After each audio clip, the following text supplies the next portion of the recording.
Welcome to Timeless Learning, the channel where we teach in-demand tech skills that never go out of style. Before we jump in, make sure you like, subscribe, and turn on notifications, so you'll always catch our next big lesson on data, tech, and the future of work.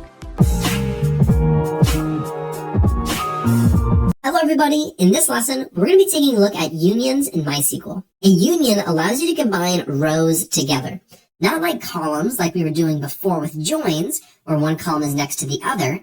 A union allows you to combine the rows of data from separate tables, or from the same table, it's up to you. But you do that by taking one select statement and using a union to combine it with another select statement. Let's see how this actually looks. So what we're going to do is, right after this select statement, we're going to come here and say union. Then we're going to go right below the union, and we're going to do another select statement. So we're going to copy this, place it right here. Instead of the demographics table, just for example, we'll do the salary table. Now, if we look at the demographics table, let's say we want to take age and gender. And let's go and take a look really quickly at the salary table. And let's say we want to take a first name and last name. We'll do first underscore name and last underscore name. Now, let's go ahead and run this and see what it looks like. And let's pull this up. So as you can see, we have age and gender. That's from the very first select statement, and that's also the column names. But then we have all of the data for the age and gender. And then below, if we move this over a little bit, we have the last name and first name from the employee salary table. It's just down here. Now, what I just demonstrated is that this doesn't always work for everything. You can't just combine random data together because this is bad data. We shouldn't have age and gender mixed with first name and last name. Really, when you're using this, you need to keep the data the same. So for us, we should take the first, and I'll actually just copy this, the first and last name from the employee demographics as well. And let's run this. And now we have all the names from all of the tables. Now, you may be thinking, where'd all the other data go? Before we had a lot of rows, but now we only have a unique row for each one. Well, by default, this is actually a union distinct. And if you remember, distinct is only going to take unique values. So when we're doing this, union is going to remove all the duplicates. And the first name and last name from salary overlaps a lot with the employee demographics table. So when we ran this, the only one that's actually somewhat unique to one table is that in the employee salary table, we have Ron Swanson, whereas we don't have that in the employee demographics. Now, if we wanted to show all of them without the distinct, there is something called a union all. If we run this, now we're going to get all of the results without removing any of the duplicates. So if we were to scroll down, we're going to have duplicates in here, but we're just showing all of the results from this table and from this table. Now that we know how to actually use a union, let's look at a use case. So let's go right down here and let's copy this. Why not? And let's put it right down here. Now, let's say in the employee demographics, we wanted to take the first name and last name where the age is greater than 50. And let's run this. There's only one person, but let's label them. Let's add a label. We're going to say comma old. So this person is old.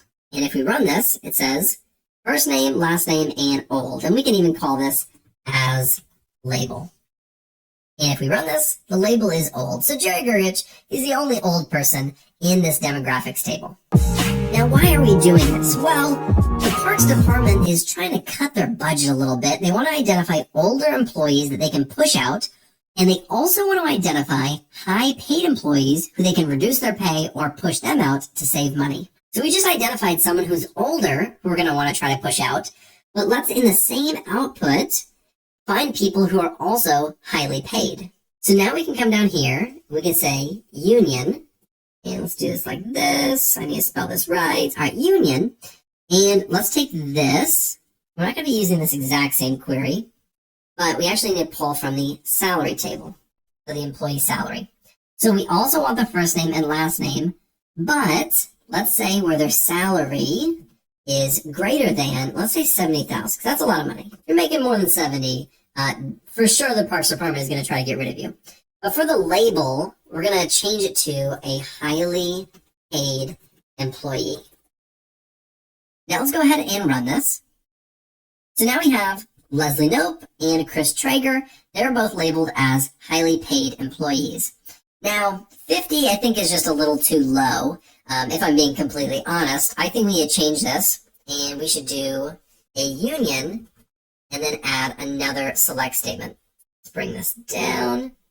I think the 50 is too low. Let's change it to 40. And let's add one more thing. Let's say, and the gender is equal to male. And then we'll go down here and say where the gender is equal to female. Because we want to separate this out. So we want to know who is the old man. Oh, that's actually old lady. This is the female one. And for up here where it's male, we'll say old man. So we have 3 different select statements using 2 separate unions. We're selecting the first name and the last name in all of them, keeping the data consistent.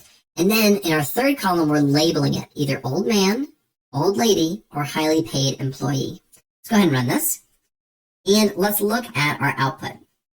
Now, you may notice something really quickly, that Chris Traeger and Leslie Knope are an old man and an old lady, and Leslie Knope and Chris Traeger are both highly paid employees. So these people meet multiple criteria. So let's actually order by, and then we'll do first underscore name, comma last underscore name, because we want to order by these to see. So let's run. And now we can easily see that Chris Traeger is both of these. Donna is just an old lady. Barry is just an old man. And Leslie is both an old lady and a highly paid employee. So now we can send this to whoever we need to send it to make sure that these people get looked at first so that our job is still secure. The job market is tough these days. You got to do what you got to do. So that is how we use union. And let's just take one more look at it. There we go. So this is how we can use unions. It's kind of a real use case. I've done something very similar to this in my real job, but this is just an example of how you can have multiple select statements all combined or combining the rows using a union. In the next lesson, we're going to be taking a look at case statements. Thanks for watching. If you found this helpful, please like, comment, and share this video with someone who's learning too. Don't forget to subscribe and tap the bell icon so you never miss another skill-packed lesson from Timeless Learning. Remember, the best investment you can make is in your own knowledge. Keep learning because growth is timeless.